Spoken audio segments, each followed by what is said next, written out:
This episode is brought to you by the Slash and Cast Podcast Network. Learn more at slashandcast.net. There are legends around here. Who died in my fucking King of the Zombies? Even if only in their own minds. Forgotten, but not yet dead. I want to play a game. Some have tried to stop them, but they keep coming back.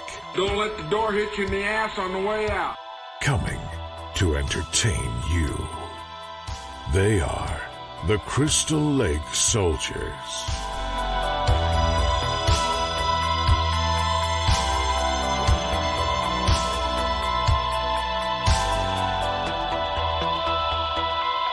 Welcome back to the Crystal Lake Soldiers podcast. My name's Isaiah, joined tonight by Mark, Sean, and Ted. How are you guys doing this weekend? Pretty good, man. Doing good? I'm doing all right, dude. I hear Mark. Who's that other guy? We have an intruder. Ted, welcome back. My sexiness came back, so I decided to come back. Bringing sexy back. Well, glad to hear your having sexiness is back, man. Having those technical difficulties. I mean, geez, now You're having tentacle difficulties? No, this isn't some sick Japanese fetish you have. Hey, don't kink shame. That's all right. Mark's into cosplay. So. It's not all I'm into. Oh, Do shit. you have a sword? Oh, crap. I just realized what I meant an actual sword, not a euphemism. The answer is yes to both. Oh, welcome to inappropriate sex talk with the Crystal Lake Soldiers. Right? Jesus. I love it. Well, Ted, it's great to have you back. I know it's been a while since you've been here, so it's great to have you back in for this talk about The Fly. It seems like things are working, so that's why I'm back. So yeah, that's a good thing. Because technical difficulties suck, especially doing shit like this remotely. It's fucking terrible. Yeah, but it is what it is. But we are back this week to continue our talk about remakes for horror movies. And we're talking about the ones that are seen more in a positive light. So last week we talked about John Carpenter's The Thing. This week we're discussing David Cronenberg's The Fly from 1986. So that's going to be a lot of fun. But before we get into all that, and before we get into the news for tonight, what have you guys been up to this week? I had a very frustrating Wednesday with Wally World and Sony. For those that don't know, Wally World is Walmart. I think most people know anyways. All I gotta say is fuck Walmart and fuck Sony. It's a fucking shit show, and I'll comment more in my final thoughts. But outside of that, man, I decided to buy a Switch because I'm not putting money into Sony anymore. So. Hell yeah. And I finished the second season of Castlevania and started the third season. Nice. Freaking great show, man. I hope they do a whole lot more with it, man. Makes me more excited even for the Terminator thing they were talking about. So yeah, definitely. That's about it, man. How you liking your Switch? Oh, it's fun, man. I mean, you know, the little one takes everything over when it comes here, so right. But it's still awesome, man. I was playing some Donkey Kong Country last night on the little part of it, whatever you want to call that. Nice. I still haven't played Night Trap yet, but I bought it because it was on sale. That's an old school CD game. Heck yeah. So that was fun way back. So. That's the game that made politicians lose their minds. Yeah, I know. For no reason, because there's nothing in the game like that's bad. As soon as I saw it, I was like, I can't believe this is here, man. It was that one and Mortal Kombat. Mortal Kombat, yeah. Yeah, that one I don't think I've played before. Night Trap is pornography. I haven't either. I heard it was actually not that good of a game. It's not the best, man. It's more like trying to pick choices for like a horror movie type setting. So trying to save the girl okay. from being killed by like vampires or whatever. So, I mean, it's a little fun, but I remember playing it a long time ago at my friend's house. But yeah, it's more goofy than it's goofy, and it's just funny how politicians lose their minds over everything. Yeah, thinking they it just made them treat us all like children. Yeah, I don't know why it made people uncomfortable. I don't either. Like you see more on TV than you do in that game, even back then. It's like girls wearing just like nightgowns or something, or Yeah. Well, robes. they're going after damn Rockstar again. I don't know how many times politicians have tried to take down Grand Theft Auto, but they're doing it again. For what? Well, there's been I think it was like in Chicago or somewhere, a big city somewhere in the United States. There's been a large uptick in auto theft. And they're blaming Grand Theft They're Auto. blaming Grand Theft Auto. You know, it's not like there's something else going on in the world that have made people desperate for money. Right. Yeah. Exactly. Oh my goodness. No, it's not Grand Theft Auto, guys. At least It's we can not also listen to WAP, so that's what matters. It's Right. not. It's not Grand Theft Auto. It's that darn heavy metal music, guys. Right. That's what makes people do bad things. Judas Priest made me do it. I love it. It was like that that song that Ice Cube said or sang is so basically the message of the song was, it don't matter what I do, I can be as big of a dick as I want, it don't matter because gangster rap made me do it.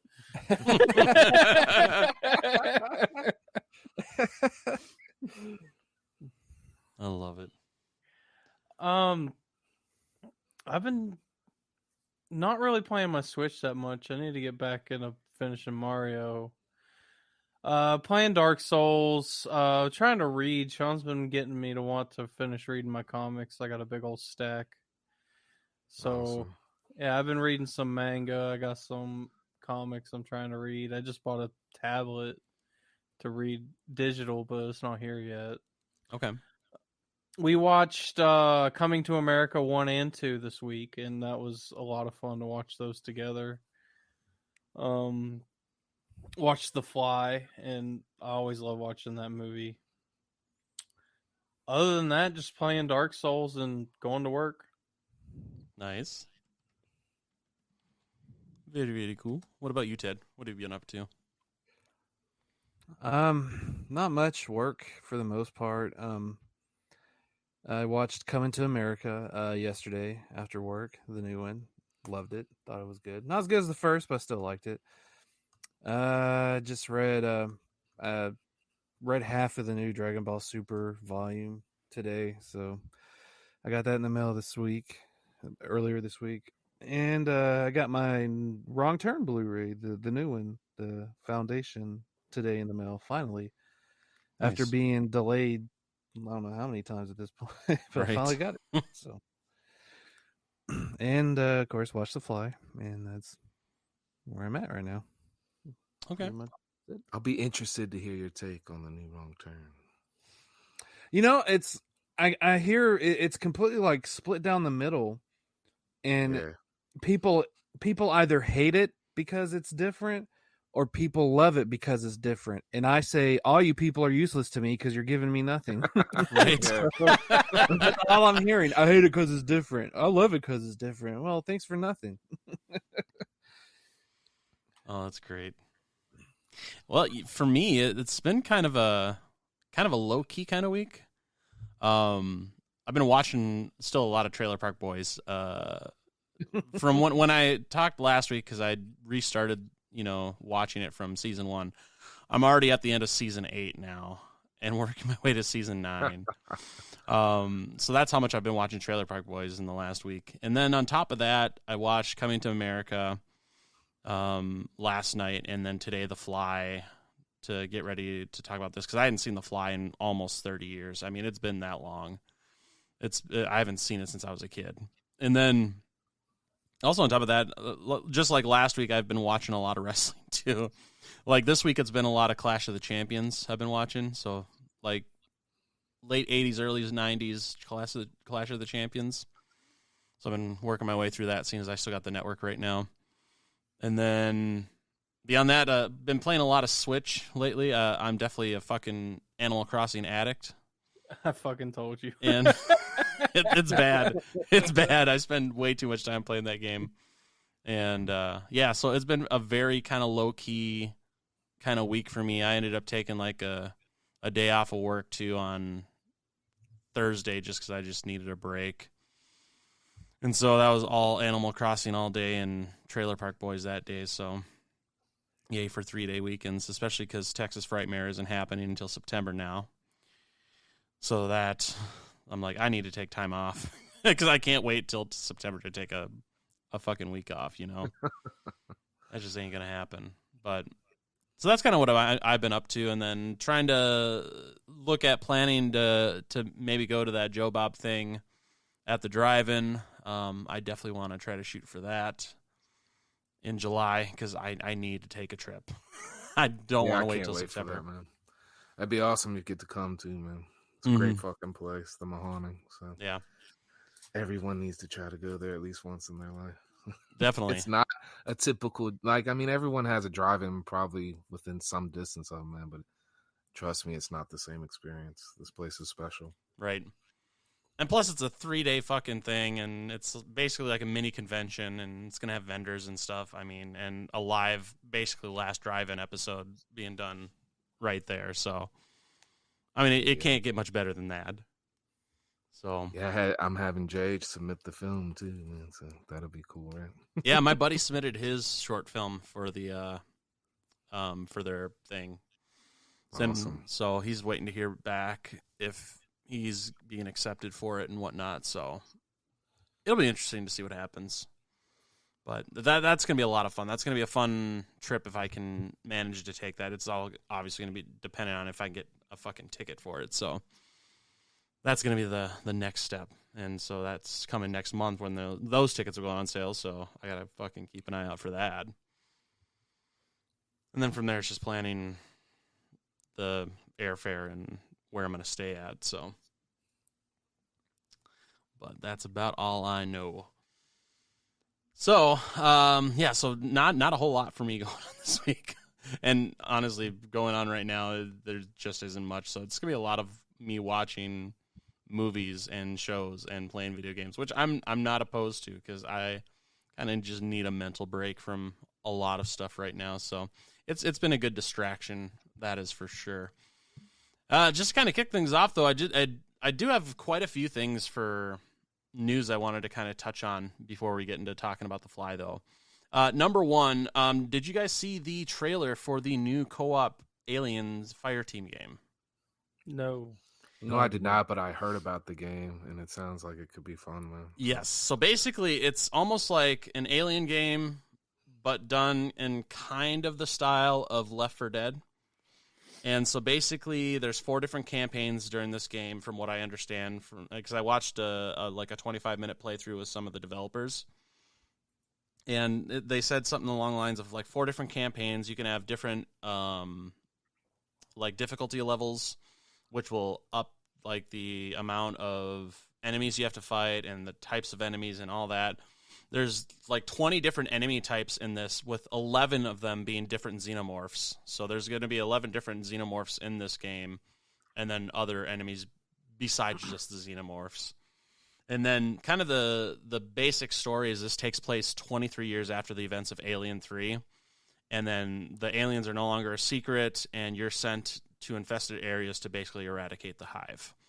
And so it's going to be released actually this summer for Steam, Xbox, and PlayStation. So it looks pretty cool. Just from the gameplay that they showed, it's definitely it's got the kind of gameplay of like Left 4 Dead, but you're like a 3-person fire team. But then it kind of has like the dark and gritty kind of look of like, say, like a Dead Space kind of game, or even like I don't think, was Alien Isolation kind of a darker game, or because I haven't played it yet. By dark, what do you mean? Like, it's more of a claustrophobic. Okay. Oh, you're talking about Be tone. quiet. No, well, lighting.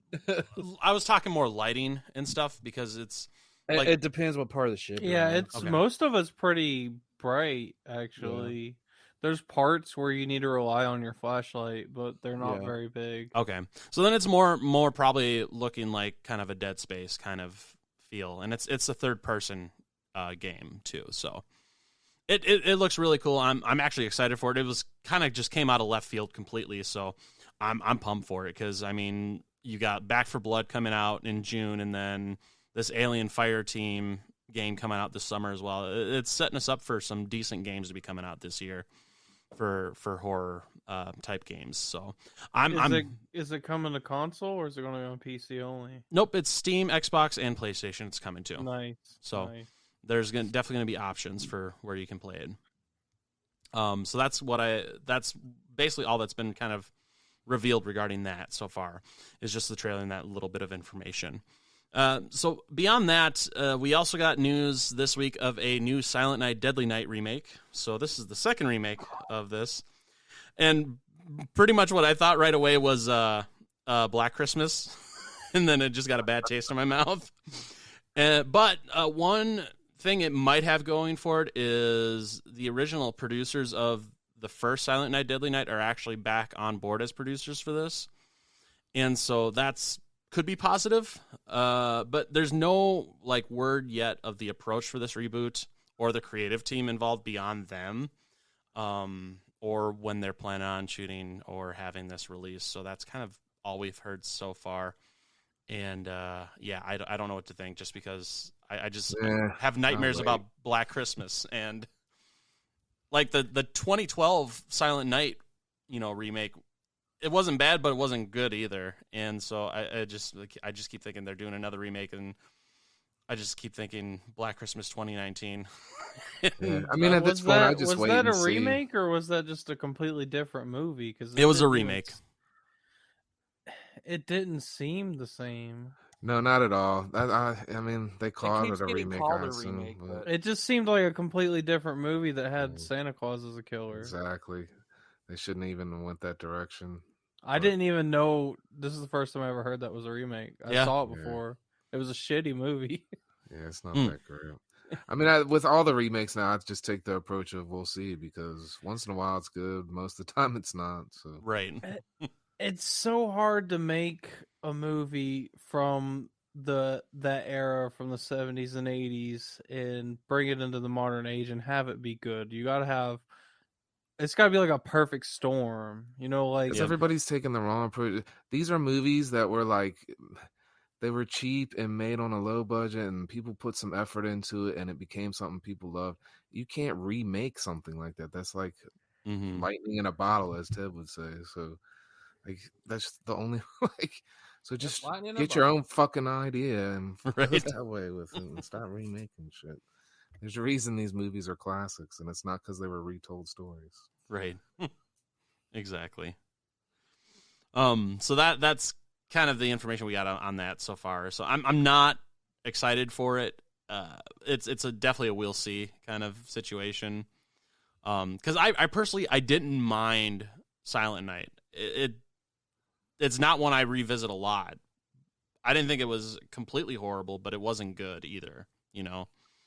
And I just like that Sean from Grounded for Life is in it. I forget right. Yeah, name, I thought it was bad in a way that you can make fun of it and have a good time. Mm-hmm. I didn't mean it was just not worth watching, but I like the wood chipper scene. I just didn't even. It didn't even click in my head that it was a remake when I saw it on an Amazon Prime or something, right, a long time ago.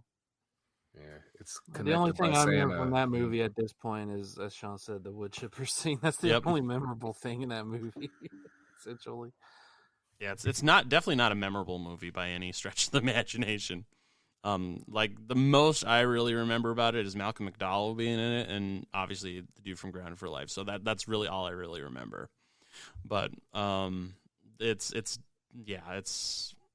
okay. It's okay to watch every once in a while, but it's not a great movie. So that's all we really know about the new remake. So the second remake of this fucking movie. They just need to stop remaking after there's already been a remake. I mean, seriously. If you tried it once and it fucking failed, why even try again? It's not worth it. Remake a silent movie or something. Right. I don't know. You really got to remake something. Right. There's plenty of stuff out there that sucks too. Why not remake some movies that suck? Exactly. All right. So on to something that's a little bit more happy to talk about is Shudder's Halfway to Halloween starts next month, so the month of April. They're kicking things off right away, Creepshow returns April 1st with new episodes every Thursday. Train to Busan Peninsula actually premieres on Shudder on April 1st as well. They've actually got a lot of like Shudder original movies that are coming out next month for this halfway to Halloween. We also have the return of The Last Drive-In on April 16th with new episodes every Friday. They also have the 2021 Fangoria Chainsaw Awards, which is going to premiere on April 18th at 8 p.m. Eastern. And that's going to be an exclusive event that you can only watch through Shudder. So that's kind of cool that they're going to have an awards show specifically just for horror on there. And then In Search of Darkness Part 2 premieres on April 26th. And so that'll be exclusive to Shudder as well for that documentary, for that Part 2 of it. So lots of good stuff coming out in April for Shudder. So they have the whole kind of listing on their website. So you can definitely check that out. But I'm definitely pumped for Creepshow to come back as well as The Last Drive-In. Same here. Those are the two. I'm excited about them. Some of their originals are really good too. Yeah, a lot of I wouldn't say a lot, but I say more than half of the originals I've seen from them I really enjoyed. Mm-hmm. I think, wasn't The Shed a Shudder original? I think so. I really, really like that movie. It's probably one of my favorite vampire movies in a really long time. Okay. Mandy, I don't know why people love it. I really don't. I feel like if I dropped a shit ton of acid, I would love that movie. Maybe so. Somewhere just put a shirt on sale that's got the little commercial troll thing on it. The Cheddar Goblin. That's the best part of the whole fucking movie. The Cheddar Goblin was hilarious. I thought of you when I saw the shirt. I was like, oh, Mark's got to get that. That's great. Hey, have you guys seen the new Mountain Dew commercial with Zach Galligan and Gizmo? Yes, I have. That's great. They're sitting on, and yes, it is Howie Mandel playing Gizmo in this commercial. It's awesome. They're sitting on the couch. Billy's drinking his Mountain Dew, and Gizmo's like looking at it. He's like, "You want a sip of my Mountain Dew?" He's okay. Be careful. And Gizmo's like, "Mountain Dew," and like spills it on himself, and so he starts replicating again. And then Billy's daughter walks in, and she's got her own Mogwai sitting on her shoulder. She's like, "Dad, Mom wants to know what you want to eat," and she just sees all the chaos, like it's all the fur balls popping out of Gizmo's back, and she's just kind of like, "Oh crap!" Not again. So Dad. apparently, this has happened more than once after part 2. That's great. And it's great because they didn't use CGI. It's all animatronics, like old school. So I mean, that's great. That's awesome. So I'm like, I can't just get a Gremlins 3, man. That's all I'm asking. Just a Gremlins 3, just old school. Right. Don't need a remake, soft reboot, whatever they call it. Get the animatronics, puppetry. Oh, I guarantee you, Gremlins is an IP that gets rebooted at some point. Mark, you shut your mouth right now. It's such a big name, dude. All the big names are getting rebooted. Chris Columbus was writing a third one, but that doesn't mean it's going to happen. So, Mark, don't you dare say that again. If I would have said that, if 10 years ago, if I'd have said the Ghostbusters are getting a remake, you'd have said the same fucking thing. Don't you fucking say that. Yes, and I'm still going to say it. Don't you say it. I'm going to say it. Because I will blame you for the rest of my life. Get in line, buddy. You spoke. I'm about to say some stuff and you won't like it. That's great. All right, so we're almost done with the news here. So Quiet Place Part 2, which was originally supposed to come out last year, was bumped to early this year, and then bumped again to like September of this year, has now been moved again. So it's going from September 17th to May 28th of this year. So it's being moved back to an earlier date. So just in time for Memorial Day weekend, because obviously with the vaccine going out, they're expecting things to hopefully start opening up. So that's coming out now Memorial Day weekend, so hopefully that's a good sign for movies and stuff and going back to the theaters and whatnot. And so it's a good sign. It'll help open up kind of the Halloween season for some of the other movies that are supposed to be coming out, like Halloween Kills and whatnot. So, and and like Ghostbusters. So it's a good sign, at least, that they have faith that they're moving it back to Memorial Day weekend instead of late September. So yeah, that We has to shall be see. it has to be done by now, right? It's got to be. yeah. It's got to be this whole debacle with the theaters. And dude, if I have to watch Ghostbusters on HBO Max, I will fucking explode. I agree. That's one Better you gotta keep your watch in the freaking theater. Cookies and fucking Sprite and calm down, man. 'cause- But maybe I'm just a negative guy this week. So we'll see. That's all I'll keep saying. We'll see. 2 weeks, guys. 2 weeks. So, but let's keep this about horror movies. Exactly. So that's it's a good sign, especially for getting people back into the theaters, hopefully, and we'll see what else happens. If it'll move again, hopefully it doesn't. Hopefully it stays put on the release date that they have currently for May 28th. So beyond that, though, I mean, obviously, like I was saying in the beginning, Texas Frightmare got moved to September, just with kind of everything going on. What's interesting is that's actually because they also released the kind of the time frame for Halloween Horror Nights for the 30th anniversary too in Orlando. So Texas Frightmare is the 10th through the 12th of September, and I'm still planning on going to that. And then literally the next weekend I'm going to Orlando for Halloween Horror Nights. So I'm probably taking 2 weeks off of work for that time frame. I'm just gonna fly to Texas for Texas Frightmare and then just fly to Orlando right from there for Halloween Horror Nights. You know, when you sit down and think about it, this sounds like a whole lot of fun. But at the end of those 2 weeks, you are going to be exhausted. Yeah, for sure. Man. You're going to be so fucking tired. You always need a vacation from your vacation when you move around like that. Yeah. Yeah, that's a lot of traveling, but that sounds amazing. Yeah. It's going to be a lot of fun because there's a group of us from the network that are going down that weekend for Halloween Horror Nights. So, because we're planning to go that Wednesday, what's the dates on it?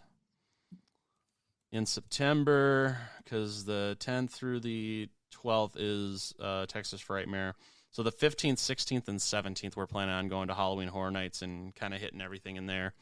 Because the first attraction that they announced was Beetlejuice, because that was supposed to be an attraction last year, and obviously it didn't really happen with the COVID and everything. So that was the first thing that they announced for the 30th anniversary. So it's ramping up to be a good year for like Halloween and horror in general and everything. So I'm super pumped. I know it's going to be a lot of traveling. And I know I'm going to be fucking tired by the end of it, but it's going to be so worth it.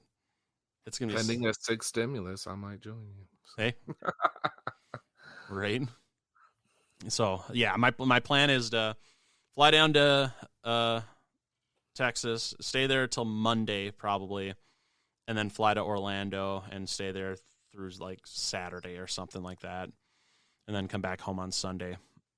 So that's tentatively my plan for that, and it's only like an hour plane ride from what who I was talking to was saying to Orlando from Texas. So or something like that. It's not a long ride. Man, it's a hop, skip, and a jump. Mm-hmm. So I'm pumped. It's gonna be a lot of fun, and it's gonna be a lot of money though. It's gonna be a lot of fucking money, but it'll be worth it. But yeah, so that's all I really have for news. Was just kind of ending there with The Quiet Place Part 2 being bumped back to May from September. So that's a good place to end for that. Are we ready to talk about The Fly? Unless somebody has something else they want to share. Fly. All right, I'll take that as no. All right, let's take a look at The Fly. I think you're making a mistake. I think you really want to talk to me. Sorry, I have 3 other interviews to do before this party's over. Yeah, but they're not working on something that'll change the world as we know it. They say they are. Yeah, but they're lying. There is a limit, even to the imagination. Human teleportation, molecular decimation, breakdown, and reformation is inherently purging.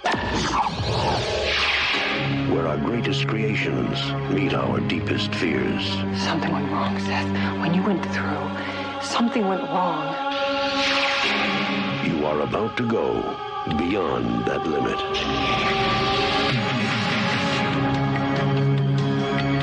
Those weird hairs that were growing out of your back, I had them analyzed. But they were definitely not human. If you saw how scared and angry and desperate he is. I'm sure Typhoid Mary was a very nice person, too, when you saw her socially. No! You're afraid to be destroyed and recreated, aren't you? You're changing, Seth. Everything about you is changing. Oh, no. What's happening to me? Am I dying? I want to know what's going on. What does the disease want? It wants to turn me into something else. Oh, no. A fly got into the transmitter pod with me that first time when I was alone. Don't go back to it. Could be contagious. I'm afraid! Don't be afraid! No. Be afraid. Be very afraid.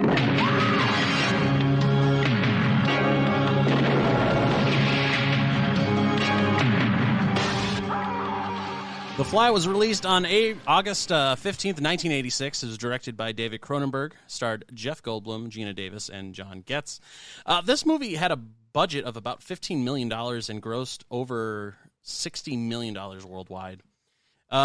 So after watching some of his earlier films, Martin Scorsese actually met David Cronenberg, and when he met him, he said Scorsese said that he looked like a Beverly Hills plastic surgeon, and so that inspired Cronenberg to give himself a cameo as a doctor in this movie. And then, according to David Cronenberg, the line, "Be afraid, be very afraid," was invented by Mel Brooks while discussing how the character should react to the early stages of Brundle's transformation.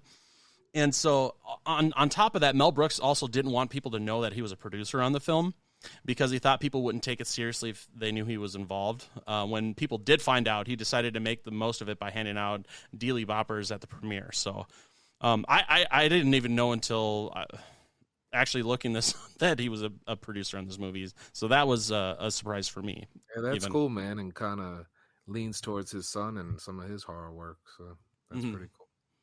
Definitely. This movie, because like I was saying in the beginning, is I haven't seen it in probably almost 30 years. It's been that long, and I do love this movie, especially after rewatching it this time. And it's got that kind of monster, like almost Universal monster kind of feel to it, and I fucking love that about it. And it's great because it's not necessarily Brundlefly going after and trying to kill people, and so I kind of like that. So it's not like some monster trying to kill or maim people necessarily, but it's that whole transformation is kind of the horror aspect of it, and I really liked that, and I kind of liked how they did the whole story arc with that. Yeah, I like that compared to the original, which was more of a dramatic kind of murder mystery type thing. Mm-hmm. Where this one is, like you said, the Universal monster take. But it's more like a Frankenstein or like Hunchback of Notre Dame. Yep. Like you feel for the monster. Yes. Even though he's kind of crazy. But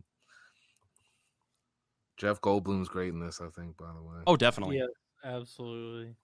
Gina Davis is amazing in this movie, too. Yeah. Yeah, I kind of sympathize with her character a lot more than I did Jeff Goldblum's character. Right. Definitely. But I did like how they made him more of a sympathetic character with this. And because, they try to force it a lot of times with certain horror movies where they try to force the whole sympathetic side of things. With this, it just felt more organic, I guess. Because you can see he's kind of like he's definitely a brilliant man in this movie, but he's kind of like a bumbling idiot, if that makes sense. Because he's just kind of that really awkward and, wants to make something that's going to benefit humanity, and obviously this shit all happens to him and whatnot, but they still keep him very sympathetic even when he's changing and starting to like have outbursts and stuff like that. It's very well written, and the story is told very well with this movie. Well, yeah, because he got drunk and jealous. Yeah, I absolutely love how it was his emotions over a woman is what made him get drunk and make bad decisions. Was ultimately his downfall, where when he was alone he was perfectly fine, It was the added element of falling in love that influenced his decisions. And I love that. It was very poetic. It inspired him and fucked him up at the same time. And it makes the story feel real. Yeah. I think the movie really is kind of like through Veronica's point of view. In a lot of ways, yeah, very, very much so. Because, I mean, as soon as the movie starts, after the opening credits, which you have to give it to that opening, those trumpets just start blaring. You're like, oh man, I'm in for something, aren't I? And then immediately we just see, we see Jeff Goldblum, we see Seth standing there talking to her, and then it's just like, I feel like that was deliberate. I mean, maybe I'm wrong, but no, I agree with that. Yeah, it feels like, okay, she's the character we're following. We're on this journey with her, seeing this horrible thing happen to the scientist who just wanted to invent something where people wouldn't get airsick or car sick. Well, it feels like she had more screen time too, didn't she? It felt like that. A lot of time passes. Like, I mean, she sees him, he's starting to degrade, she leaves, and then, like a scene or two later, he calls her, and you find out it's been 4 weeks since she's like last saw him. So a lot of time does pass in the movie. I'm glad you mentioned the trumpets, man. I love the score in this. I think it's a little bit reminiscent of Scanners at some points. Yes. Which is a positive thing, though. So, because you guys know I'm not a Cronenberg fan, but I love Scanners and I love this movie. These are the two movies that I really love that he did. See, this is I haven't seen Videodrome, so I can't comment on that. I do like Videodrome a lot. The thing I like about this movie is that it's definitely, it's got that body horror flair that Cronenberg is very famous for, but it's done in a mainstream setting, which I think benefits him to make a more appealing in a way film. Right. Yeah, Videodrome's not for everybody. It's kind of wild. It seemed like the gore and the body mutilation and things like that are in a lot smaller doses in this movie, which makes it more palatable. That's the word I was looking for. It was palatable. Yeah, it would appeal to. This would be like a movie that I would recommend to somebody that hasn't been exposed to a lot of gore and they were curious about it. Yeah, for sure, man. Well, I like it did well. I like it because it kind of will makes it shocking when something big exactly. Yes, like the arm wrestling match. He breaks the guy's arm, the bones protruding out of his skin. When we see him eat the donut, he vomits all over it. That just comes out of nowhere, and you're like, "Holy crap, that's disgusting!" I love he's like, "Oh, sorry, that's gross, huh?" That's gross. And you notice his shirt is stained with that stuff too. I mean, y'all notice that? Yeah. Yes. Yeah, and then he's all covered in it, and she hugs him. Yeah. Well, she loved him. Exactly. That she really did love him. Yeah. I love the scene when he was about to arm wrestle the guy, and his buddy was like, "You better be careful. He eats chocolate bars." he eats those jungle bars. He's like, I noticed. I had to laugh at the one scene too, where after they had one of their little sessions in bed, and he's noticing his extra power, and he's like lifting himself up on the chair. Yeah. And he does his little flips on the thing, which is cool. But then you look at her, and she kind of gets this cocky smile and chuckles, and I think she really thought it was all because of her. Well, at that my vagina gave him special. That's what I said. Damn, I'm good in bed. Look what I did to him. How about John Getz? What a fucking asshole. Even though he ends up saving the day. Yeah. Saves her, but yeah, he's a jerk, man. It's like, when all this is over, I can claim your body. Yeah. Fuck, dude. How about, can we still have sex? Stress-free sex. I love that line when she's like, you're disgusting or something like that, and he's like, well, I wouldn't want to disappoint you. What about when she's like buying a coat and he's like just confronting her in the store and like drops on his knees? You've made my fantasy come true. I'm like, nuts, man. And he's the one who saves the day. Right? Like it reminds me of Intruder from the 80s when Yeah. you think the killer is the jerk ex-boyfriend. He's the one who ends up saving the final girl. Well, I think they paint him as like this disgusting guy that just wants to have sex with her. But if you look like past that and get underneath, I think he really is in love with this woman. Yeah, Oh, yeah. I can see He's that. still crazy though. He's Because going into her apartment. He goes out of his way to help her in the middle of the night. If she was just a booty call, he would not give a fuck. Well, I didn't think that he felt that way, but you know what I mean? He just didn't get the fact that she wasn't interested anymore. So it doesn't matter how much you care or love at that I think he's point. a She controlling doesn't fucking dickweed. care. He's right. So get over yourself. Bud. He's Well, letting I'm not himself- trying to say he's a sympathetic character. Yeah, no, he's I letting didn't himself think into you her. were. He's letting himself into her apartment unannounced. I mean, he's taking a shower in her bathroom. No, he's a fucking creep. Yeah, I'm like, absolutely. But he was a creep in love, Ted. no, that's not love. That's freaking controlling. I don't care what anybody says. Well, with a guy demented like that, he thinks that is love. Right? Okay, there. Don't you know Yeah, every that I screwed agree up with. person justifies their actions. That I agree with. That's He's a exactly psychopath. what I was trying to say. Yeah. we have Brundlefly, and then we have the human monster. It's just Right. How about I- a slow transformation? that's Sorry, Mike. amazing, man. It's Just great. taking off his fingernails and the nasty. Okay, stuff that's the squirting. one scene that really made me squirm was him just pulling off his fingernails. That I don't know what it is, but like I can watch blood and gore, and I can watch like that baboon being turned inside out, but the fucking pulling the fingernails off, no, fuck that. I can't watch it. It just makes me want to like turns the inside of my stomach. It's gross. Normally I would agree, but this time I didn't feel like in a regular like a torture movie where fingernails are being ripped off. I feel that way, but this one I feel like it just organically fell off. It's like, oh well, that's a thing now. His teeth falling out. He's chewing on His the medicine cabinet of body parts. Yeah, his ear. Do you guys think that one limp was his? I thought there was about to be a line in it because I hadn't watched it in a couple of years. I was like, man, they missed the opportunity for a stupid joke there. But It's the Brundle Natural. Was it his Museum of Natural yeah. History? Yeah. wasn't that your favorite part? Oh gosh. What about? I mean, just when he's transforming his appetite. When she's like, "I gotta stop. I'm tired." And he's like, "No, let's keep going." It's like, Yeah. "God." She's like, "How do you have any more fluids in you?" Right? He was stronger, more alert, constantly eating sugar. Yeah.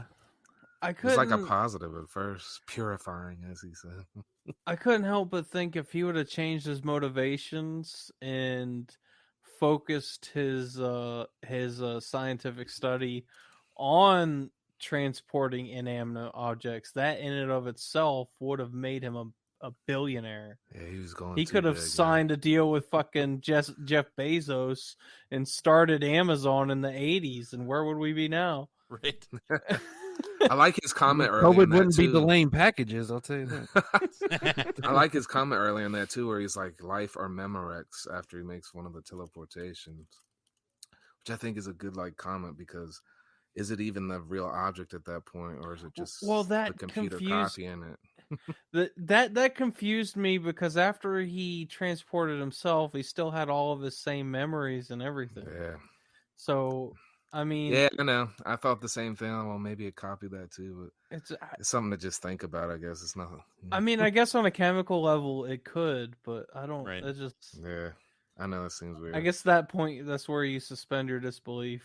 Yeah. I will say in science now they are trying to copy consciousness. You kind of have to suspend your disbelief because it's a movie where a fly monster gets fused with a teleportation device at the end. I mean, How about how he's trying to fuse all three of them at the end? Him, it's the freaking baby, and her. crazy. It's like, holy fuck, man, this guy. How Dude, about the lost his real fucking mind. sympathetic character in this movie? That poor fucking baboon. That got Right? turned in. I felt so bad for that guy. I'm sorry I killed your brother. Yeah. And they didn't even give him a name in the movie. No. That's how they do in scientific experiments. He's credited as Baboon. Well, they had another scene with the other guys. What y'all don't know is that's Rick Baker in a suit. Y'all didn't know that. He had to crouch down. So here's the thing with that baboon. So here's the thing with that other baboon, the brother that didn't die, is that they had another scene where he was going to fuse it with a cat, and then he was going to beat it to death, and that didn't go over well. And that made him very unsympathetic at that point, and so they ended up cutting that. And that's why that baboon just disappears partway through the film. You never see it again. Mm-hmm. Well, for people that care about the poor baboon, right? His real name was Typhoon. They didn't give him a name in the movie, but thank you. He's Typhoon the baboon. Oh my goodness, love you, Typhoon. I'll be able to sleep tonight now that I know his name is Typhoon. Just to know that he has a name and that he matters, Ted. What's the dog's name from part 2? Because I've heard that's an even worse scene. So. I haven't seen it. Oh, that seems heartbreaking, man. Gosh. Part 2, man, just I feel more sorry for that dog than I do the baboon. Exactly. Of course, I'm a dog owner and a dog lover, so right. I'm never gonna own a freaking baboon because I'm not nuts. It's a little bit more gut wrenching, man. Yeah, they kick it up enough. So how about the effects in this movie? I think they're fucking great. They're fantastic. Oh, they are.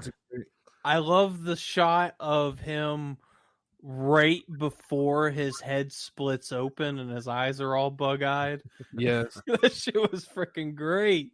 Jaw falls off and he's trying to force her when he's forcing her into the telepod. And I was just like, oh, that's just amazing. I love when he pukes on the dude's hand, man. Oh yeah, melts his hand and foot. It cuts off his foot, and I was like, "Oh shit!" Well, the idiot went into the apartment knowing what was going on with a gun that wasn't assembled. I was like, "Why did he wait to do this now?" Which, by the way, that gun was fucking gorgeous. Yeah, it was cool. And if anybody out there is wanting to look for it, it is a Browning 12 gauge over under. I looked it up. It is amazing. It's so awesome. Beautiful. Blew off Brundlefly's head in the end, I'll tell you that, man. Yeah, I did. Yeah, Holy he cow. shot the fuck out of that cable. Yep. Just in time. It's like, what's he going to do? And then he shot the cable. Why didn't you shoot the fly first? Right? Fucking asshole. He was trying to save power, that's all. Well, he only had 2 shots, so. That's what she said. Jesus. Till she met Brundle.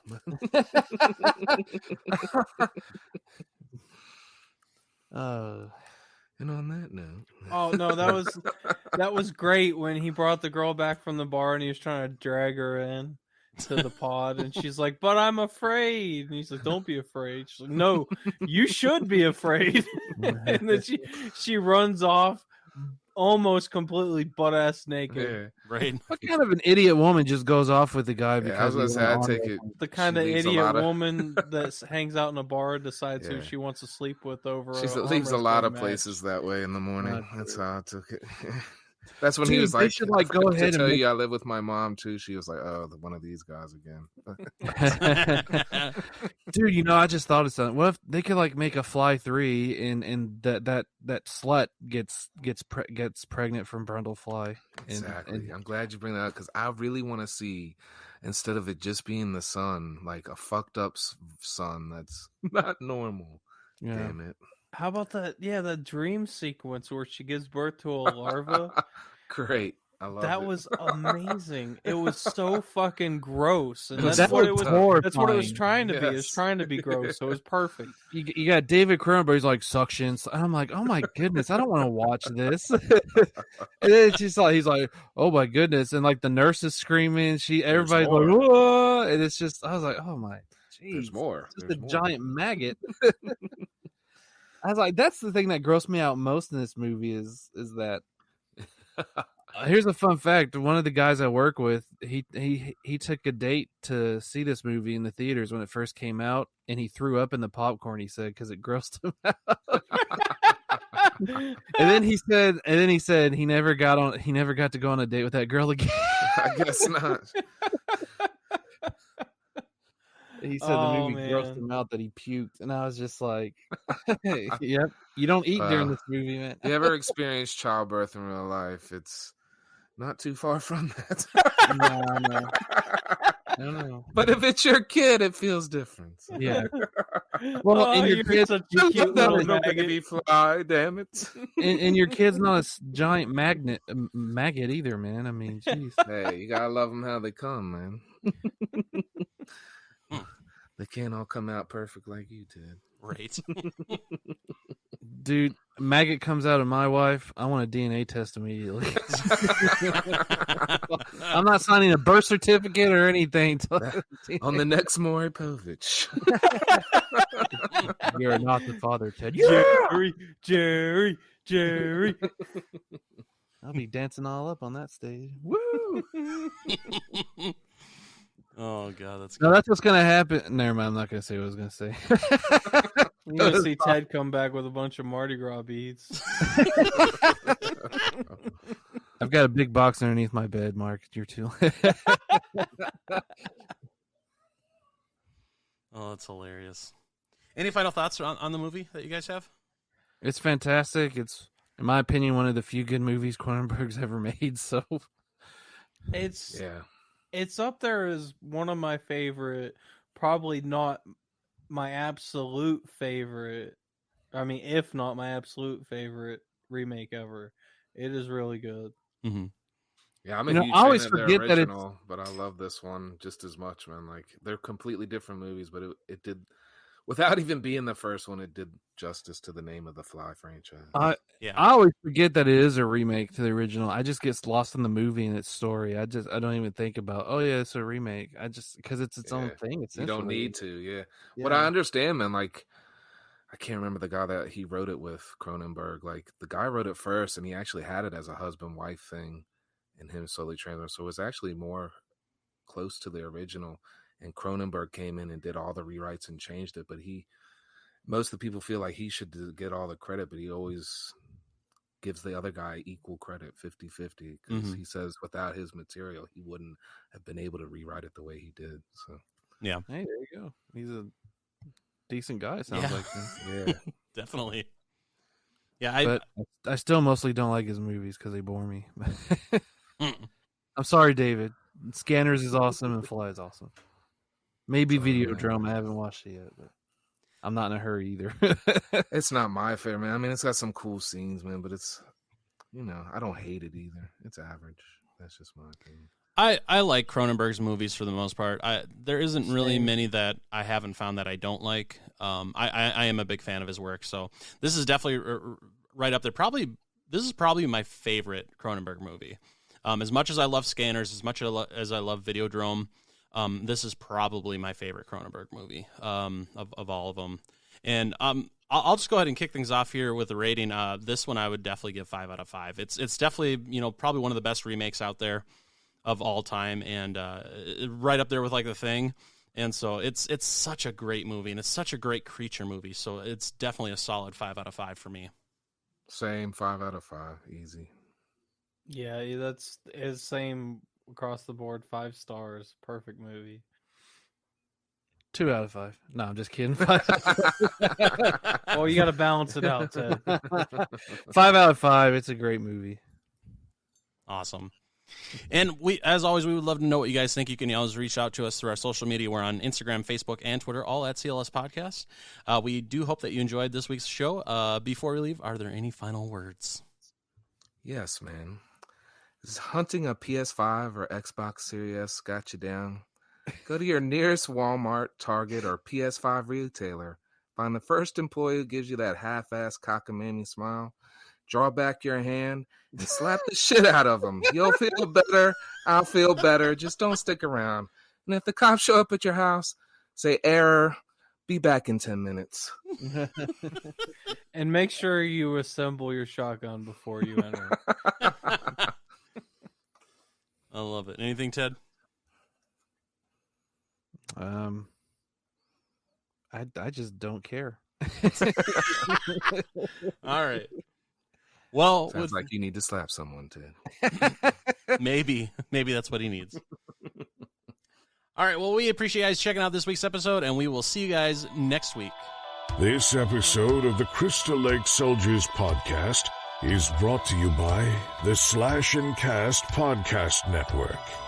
Check us out at www.clspodcast.com or join in the conversation on social media.